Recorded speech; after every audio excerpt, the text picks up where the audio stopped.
여야는 내년 4월 총선까지 1년간 물러설 수 없는 한판 승부를 벌일 전망입니다. 공의의 총선 승리를 다짐하는 가운데 공천부터 인재 영입, 선거제 개편까지 내년 성적표에 영향을 미칠 주요 변수들을 장윤희 기자가 짚어봤습니다.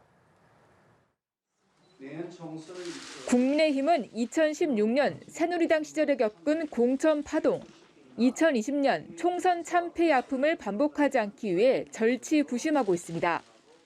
하지만 총선 1년을 앞둔 당 지지율은 하락세를 벗어나지 못하고 지도부의 이딴 실언 논란까지 겹치며 당이 흔들리자 고강도 공천 평가를 예고했습니다. 총선 승리를 위해 장애 요인이 되면 누구든지 엄정한 책임을 물을 것입니다.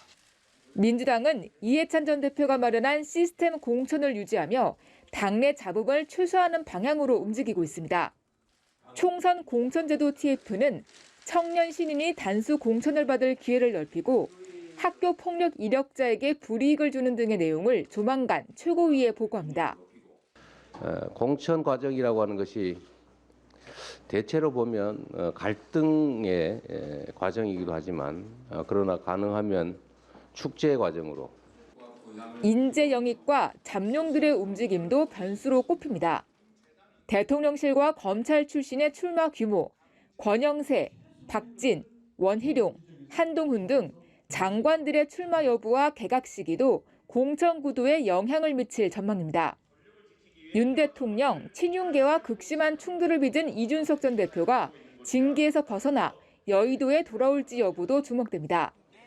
당대표 출마를 접었던 나경원 전 의원이 원내에 재입성할지, 오세훈 서울시장이 측근그룹의 여의도 입성을 통해 차기 대선의 발판을 마련할지도 관심입니다.